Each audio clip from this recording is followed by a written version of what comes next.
झनक नई कहानी नया मोड़। अब कहानी उस नाजुक मोड़ पर पहुंच चुकी है जहां रिश्तों की परतें एक एक कर खुलने लगी हैं। झनक की आंखों में एक तरफ है अपने असली पिता से सिर्फ एक बार मिलने की। वो उन्हें महसूस करना चाहती है, पहचानना चाहती है, पहचानना चाहती है। अर्शी जो अब तक खुद को झनक से दूर रखने की कोशिश कर रहा था, उसकी इस मासूम चाहत को देखकर टूट जाता है। वो खुद को रोक नहीं पाता और सीधे नूतन के पास पहुंचता है। उसकी आंखों में सवाल हैं, आवाज में बेचैनी। बताइए नूतन जी, किसने आपको और आपकी बेटी को इस हाल में पहुंचा दिया? किसने आपसे वो सब कुछ छीन लिया जो आपका हक था? नूतन पहले चुप रह जाती है, लेकिन जब दिल का बोझ और आंखों का पानी रोक नहीं पाती तो सब कुछ सच सच बता देती है। वो बताती है कि अनिरुद्ध ही वो इंसान था जिसने उसे धोखा दिया, साथ छोड़ दिया और सबसे बड़ा गुनाह अपनी ही बेटी को कभी अपनाया नहीं। अर्शी यह सब सुनकर हिल जाता है। वह इस अन्याय को सहन नहीं कर पाता। वो एक चिट्ठी लिखता है, शब्दों में गुस्सा, दर्द और आक्रोश।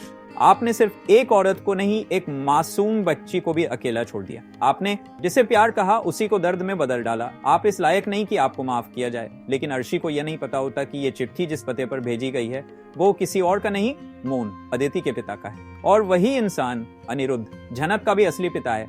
जब ये सच्चाई अर्शी को पता चलती है, उसके पैरों तले जमीन खिसक जाती है। जिसे वह गुनहगार समझ रहा था, वही तो उसका होने वाला ससुर है।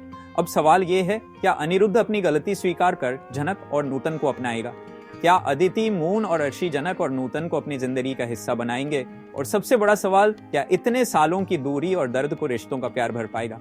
कहानी अब एक ऐसे मोड़ पर है जहां हर किरदार को अपने अतीत से टकराना है, अपने वर्तमान को स्वीकारना है और भविष्य के लिए एक नई राह बनानी है। देखते रहिए झनक, क्योंकि अब सिर्फ एक कहानी नहीं, एक भावनात्मक जंग शुरू हो चुकी है।